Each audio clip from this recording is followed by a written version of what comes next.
Assalamualaikum warahmatullahi wabarakatuh. Selamat siang teman-teman semuanya. Saya Pak Maruto selaku Koordinator Dosen Pengampu Mata Kuliah Survei Tanah dan Evaluasi Lahan. Baik, pada pertemuan kedua ini, kira-kira akan membahas tentang materi apa? Ya benar, pertemuan kedua akan membahas tentang tata cara survei, sehingga teman-teman yang nantinya memiliki rencana penelitian tentang survei harus menyimak materi ini dengan baik. Materi akan dipandu oleh Bu Dina. Selamat belajar teman-teman. Baik, terima kasih Bapak Maruto atas kesempatannya. Mohon izin menyampaikan materi kedua dari mata kuliah Survei Tanah dan Evaluasi Lahan berupa prosedur survei tanah. Berikut adalah gambaran umum terkait prosedur survei tanah. Jadi karena kita berkaitan dengan survei, otomatis kita akan mempelajari terkait pemetaan, kemudian bagaimana survei-survei yang sesuai, prinsipnya, kemudian tahapannya, dan lain sebagainya. Yang akan kita bahas pada pertemuan kedua yaitu yang pertama, kita akan mendiskusikan materi sebelumnya. Nah, sebelumnya apa yang kita pelajari? Ada yang masih ingat? Nah, jadi yang kita pelajarin sebelumnya itu terkait konsep terkait survei tanah dan evaluasi lahan. Nah, barangkali di sini teman-teman ada yang masih dibingungkan, nanti silakan ditanyakan saja. Kemudian capaian pembelajaran teman-teman pada pertemuan kedua ini itu nanti akan kita bahas. Apa saja yang akan teman-teman dapatkan. Kemudian yang ketiga, kita akan membahas terkait konsep tinjauan lapang itu seperti apa. Karena kita akan membahas terkait survei, maka teman-teman harus tahu tinjauan lapang itu seperti apa. Kemudian tahapan pelaksanaan survei. Nah, nantinya teman-teman akan tahu kira-kira survei itu yang seperti apa sih? Apakah hanya kunjungan ke lapangan saja udah cukup? Nah, nanti kita akan bahas lebih detail. Kemudian prinsip-prinsip survei tanah yang baik itu seperti apa? Metode yang digunakan untuk survei itu apa saja? Apakah semua metode itu bisa digunakan atau tidak? Kemudian metode penentuan titik pengamatannya. Jadi di sini nanti akan dikaji bagaimana metode penentuan titik pengamatannya. Adapun capaian pembelajaran pada minggu kedua ini yaitu teman-teman mampu memahami tinjauan lapang itu apa saja, bagaimana yang disebut dengan tinjauan lapang. Kemudian yang kedua, teman-teman mampu menerapkan tahapan survei tanah secara benar, secara sistematis dan secara runtut. Yang ketiga, teman-teman mampu menerapkan prinsip-prinsip survei tanah yang sesuai dan ideal itu seperti apa. Yang keempat, teman-teman mampu menerapkan metode-metode apa yang nanti teman-teman gunakan ketika nanti teman-teman survei. Yang terakhir yaitu teman-teman mampu menentukan metode penentuan titik pengamatan. Nah, untuk lebih jauhnya silakan menyimak video dengan baik. Oke. Kita masuk materi pertama yaitu tinjauan lapang. Apa sih yang disebut dengan tinjauan lapang? Oke, tinjauan lapang itu berasal dari kata apa? Ya, tinjauan. Jadi kita meninjau. Nah, lapang berarti kan kita ada di lapangan. Nah, secara detailnya tinjauan lapang ini merupakan kegiatan untuk mengumpulkan data atau informasi secara akurat berdasarkan kondisi tanah dan juga lingkungan secara aktual di lapangan. Jadi kita harus mendapatkan data yang aktual melalui kunjungan lapak atau tinjauan lapak. Nah, nanti ada macamnya berupa observasi, kemudian pengamatan visual. Nah, kalau semisal di mata kuliah Desa dan Klasifikasi Tanah, teman-teman sudah melakukan nih pengamatan permukaan tanah, pengamatan tekstur, metode feeling ketika di lapangan, kemudian analisis warna tanah menggunakan apa? Ya, menggunakan buku Mansell. Kemudian ada lagi yaitu pengukuran dan pencatatan. Ketika teman-teman sudah meninjau, nah kira-kira diukur apa yang diukur parameternya. Parameter objek pengamatan yang nanti akan kita ukur. Kemudian setelah kita ukur kita catat. Contohnya, teman-teman mengukur kemiringan lahan menggunakan glinometer. Otomatis hasil persenan atau hasil derajatnya itu nanti akan kita catat berapa tingkat kemiringannya. Kemudian titik koordinat ini menggunakan GPS, kira-kira koordinat longitud ataupun latitudenya itu berapa, itu kita catat, kita inventarisasi. Kemudian ada pengambilan contoh tanah.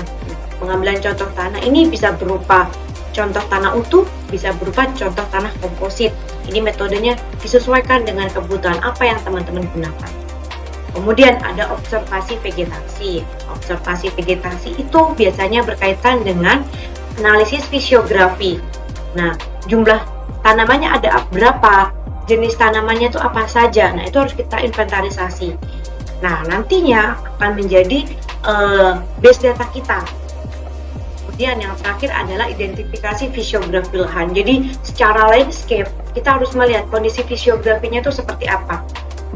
Berikut merupakan tinjauan-tinjauan lapang. Nah, sebenarnya teman-teman sudah melakukan, tapi di sini perlu kita tegaskan kembali. Nah, ini bisa teman-teman lihat di gambar yang ada di sebelah kiri. Nah, itu merupakan contoh tinjauan lapang.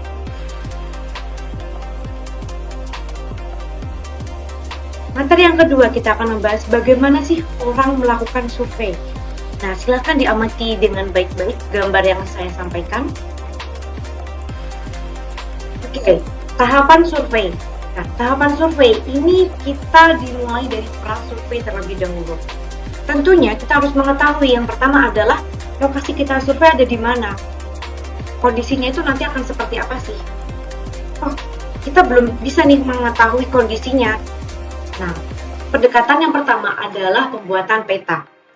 Nah, pembuatan peta ini kita mulai dari inventarisasi peta dasar dan juga peta penggunaan lahan. Peta penggunaan lahan ini untuk membantu kita analisis kondisi lahan di lokasi yang akan kita tuju itu seperti apa.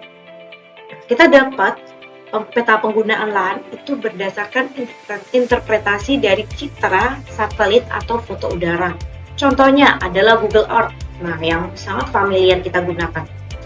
Nah, ketika kita sudah dapat peta dasar, peta penggunaan lahan, nanti kita batasi atau kita digitasi berdasarkan karakteristik lahan yang sama. Contohnya, lereng sama, penggunaan lahan sama. Kita batasi. Kita digitasi, nanti akan menjadi batas unit lahan. Masing-masing batas unit lahan itu nanti akan menjadi peta SPL atau satuan peta lahan. Peta SPL ini akan kita gunakan sebagai peta dasar untuk melakukan survei. Nah, kita sudah dapat petanya, kemudian langkah yang kedua adalah melakukan survei tanah.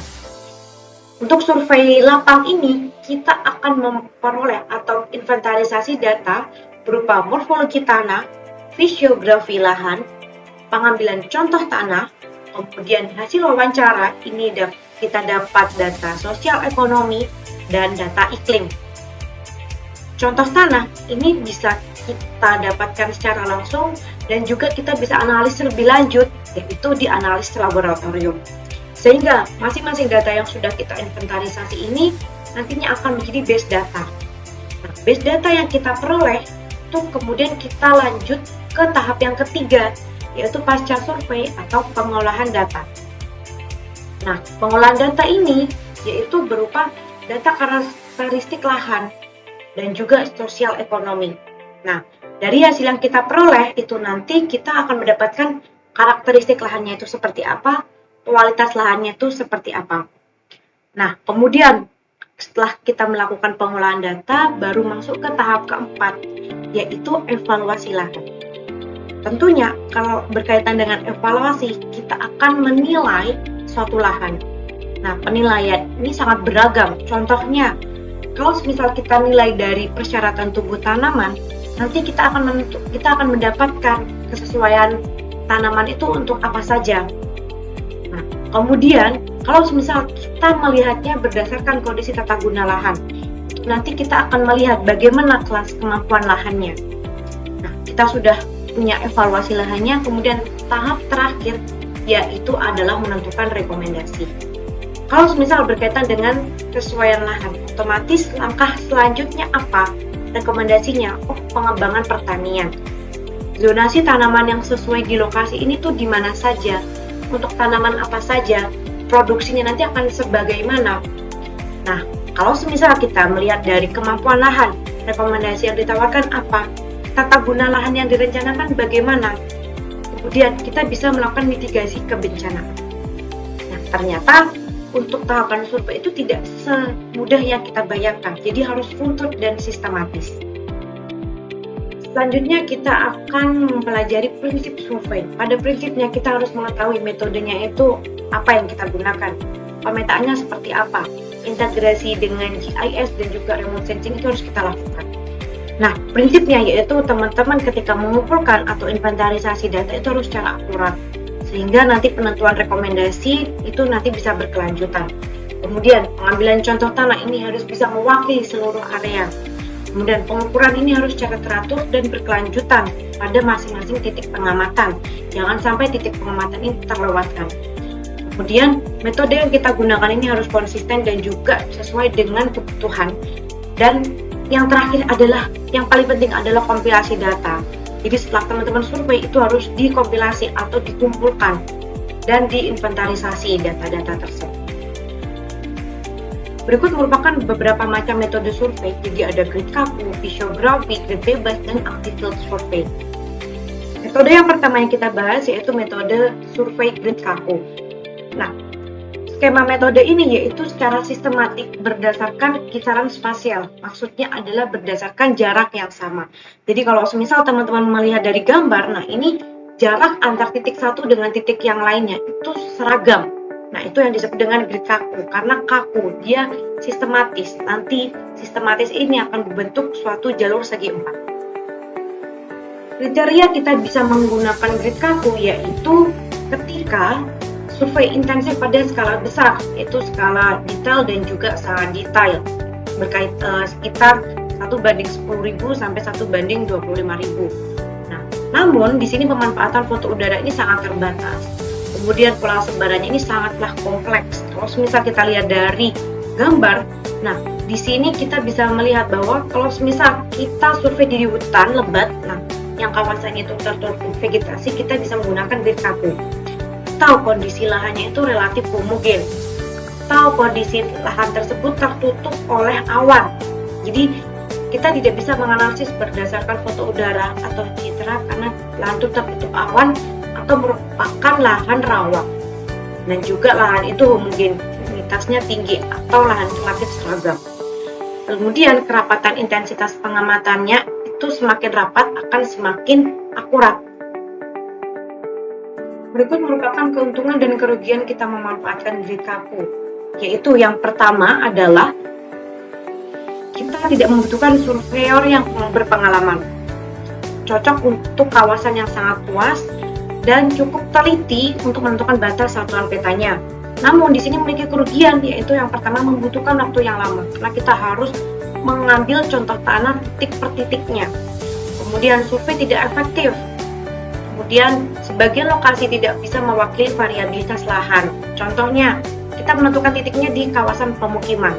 Pemukiman ini tidak kita gunakan sebagai lokasi surveinya, atau titik tersebut berada pada batas wilayah antara dua pengamatan.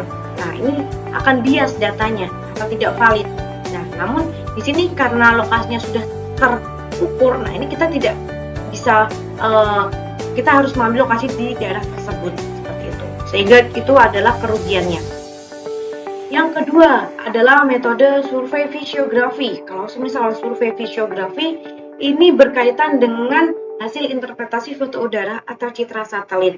Namun ketika kita sudah interpretasi berdasarkan kondisi dari spasial, tentu kita harus diikuti dengan pengecekan langsung di lapangan. Nah, berikut merupakan gambaran visiografi, yaitu kita bisa menggunakan metode visiografi kalau kita survei dengan peta dengan skala semi detail atau 1:50.000 sampai 1:100.000. Area kita gunakan memiliki foto dengan kualitas yang bagus atau kualitas baik, contohnya seperti yang ada di gambar. Nah, ini yang atas ini menggunakan citra satelit, yang bawah itu menggunakan foto udara. Nah, kemudian batas peta itu adalah batas yang kita digitasi. Walaupun pengamatan di lapangan ini memiliki kerapatan yang rendah, itu perlu dilakukan observasi di lapangan secara langsung. Nah, jumlah pengamatan itu berdasarkan pada ketelitian interpretasi dari spasial, kemudian kerumitan unit lahan, dan juga luas unit lahan. Metode yang ketiga yaitu metode survei grid bebas. Jadi pada intinya survei grid bebas ini adalah gabungan antara grid kaku dan juga visiografi. Jadi sudah ada gridnya atau bagian-bagiannya dalam bentuk kotak. Nah, namun ini masih bisa kita geser titiknya berdasarkan kondisi lahan secara spasial itu sendiri. Nah, misal di titik 33. Nah, 33 ini seharusnya dia lurus dengan titik nomor 7. Namun di sini karena ketika dia lurus dengan nomor 7 ini kita ketemu batu sehingga kita geser, namun masih dalam grid yang sama. Seperti itu. Itu gambaran. Bagaimana sih kriterianya kita dapat menggunakan grid bebas? Yaitu ketika metode survei yang kita gunakan ini ukuran skalanya yaitu detail hingga semi detail. Kemudian kualitas foto udara atau citra ini sangat terbatas. Contohnya kalau misal dilihat di gambar. Nah, ini pada gambar kedua, ini petanya tertutup oleh awan. Nah, padahal ini yang mau kita gunakan penelitian juga. Kemudian untuk grid bebas ini, kerapatan pengamatannya sesuai dengan skala yang kita gunakan, kerumitannya, dan juga variabilitas lahan.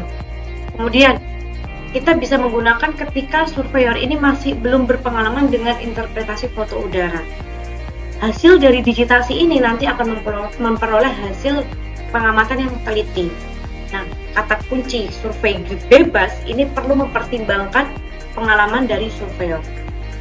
Metode yang keempat yaitu adalah active field survey, di mana active field survey ini kita akan survei pada lokasi yang bermasalah. Baik, untuk metode active field survey ini merupakan metode yang berbeda dari metode sebelumnya, yaitu di sini kita analisis atau survei di lahan-lahan yang bermasalah. Contohnya dari gambar satu yang atas. Nah, ini ada beberapa titik pengamatan. Nah, surveyor tidak akan mengambil titik 1 dan 2 karena dia daerah endapan, otomatis endapan ini dia horizonnya tebal. Nah, namun surveyor akan mengambil contoh tanah di titik 3, 4 hingga 7. Karena apa? Titik 3 ini horizonnya tebal, namun dan juga vegetasinya itu rapat, namun horizonnya tipis. Nah, ini akan kita analisis lebih lanjut. Kenapa kok bisa terjadi demikian? Pun juga sama di titik 4. Nah, ini daerahnya berbatu, kemudian vegetasinya rapat, namun horizonnya tipis. Alasannya seperti apa? Itu yang harus kita kaji. Jadi survei ini hanya menitikberatkan pada kawasan yang bermasalah. Nah, jarang dilakukan survei ketika hipotesisnya ini sejalan dengan fakta yang ditemukan di lapangan. Contohnya lagi, untuk active field survey itu kita survei di lahan bekas tambang atau lahan hutan gundul. Nah, ini yang bermasalah saja yang kita survei. Kemudian kriterianya adalah lokasinya mudah diduga dan diamati dengan foto udara. Baik, kita lanjut ke metode titik pengamatan. Kalau misal kita berbicara terkait metode, jangan teman-teman salah arti. Jadi, metode survei dan metode penentuan titik pengamatan itu adalah dua hal yang berbeda. Yang pertama kita lakukan adalah penentuan metode survei terlebih dahulu. Setelah kita tahu metode surveinya apa, baru kita menentukan metode penentuan titik pengamatannya itu seperti apa. Nah, di dalam gambar ini ada beberapa macam contohnya. Ada yang dia random atau acak. Ada yang sistematis atau dalam bentuk grid terukur. Ada juga yang dia acak dalam stratifikasi atau ada stratanya atau ada kriteria-kriterianya. Ada acak dalam hierarki. Acak, penggunaan penentuan titiknya secara acak. Namun di sini ada beberapa hierarki-hierarki yang harus ditemukan oleh peneliti. Nah, kemudian dengan jalur acak, jadi penentuan titiknya secara acak, namun dia harus memiliki jalur-jalurnya tersendiri. Nah, jalurnya ini bebas sesuai dengan fisiografi lahannya. Nah, kemudian jalur sistematis, jadi jalur sistematis ini akan terukur dari jalur yang pertama. Jadi jalur pertama itu dari garis yang paling kiri. Nah, setelah garis kiri nanti akan harus dilalui ke garis yang kedua. Nah, itu dalam bentuk jalur seperti itu. Nah, berikut merupakan gambaran macam metode penentuan titik, yaitu yang pertama adalah purposive sampling. Berasal dari kata purposive, itu berdasarkan tujuan atau kebutuhan dari peneliti atau surveyor. Misal, penelitian menghendaki survei pada penggunaan lahan tertentu. Nah, sehingga titik pengamatan ini harus mewakili semua penggunaan lahan. Yang kedua adalah stratified sampling. Jadi stratified ini berdasarkan pada strata atau kriteria yang dilakukan atau dibutuhkan oleh peneliti. Contohnya, titik pengamatan ini memiliki kriteria, yaitu dia aksesibilitasnya mudah, fokus pada penggunaan lahan tertentu. Misal, penelitian fokus pada lahan sawah, sehingga yang diambil yaitu lahan sawah, kemudian yang dekat dengan jalan, kemudian yang ketiga luasannya. Nah, strata ini sesuai dengan kebutuhan masing-masing peneliti.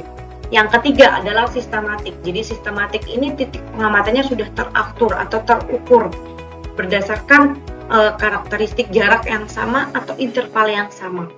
Nah, metode ini bisa dikombinasikan apakah nanti dalam bentuk acak atau berupa grid. Nah, misal kalau kita ambil contoh purposif. Nah, purposif ini kita bisa melakukan pengacakan. Contohnya yang di gambar yang pertama, ini ya, kita bisa menyebutkannya adalah purposive random sampling. Seperti itu. Oke, baik. Berikut merupakan materi yang kita telah bahas. Apa yang dapat kita simpulkan? Oke, yang pertama, kita mengetahui tinjauan lapang itu merupakan kegiatan inventarisasi data di lapangan yang dilakukan secara akurat. Kemudian kegiatan survei itu mencakup mulai dari pra-survei, survei, pasca survei, evaluasi lahan, dan penyusunan rekomendasi.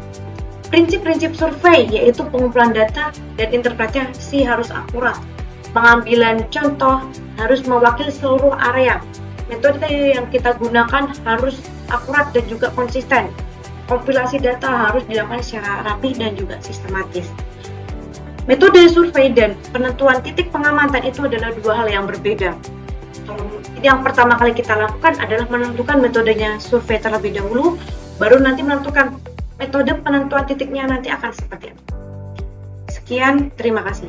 Sekian materi tentang prosedur survei tanah yang dapat kami sampaikan. Semoga bermanfaat. Sampai bertemu pada materi ketiga tentang aspek-aspek survei tanah.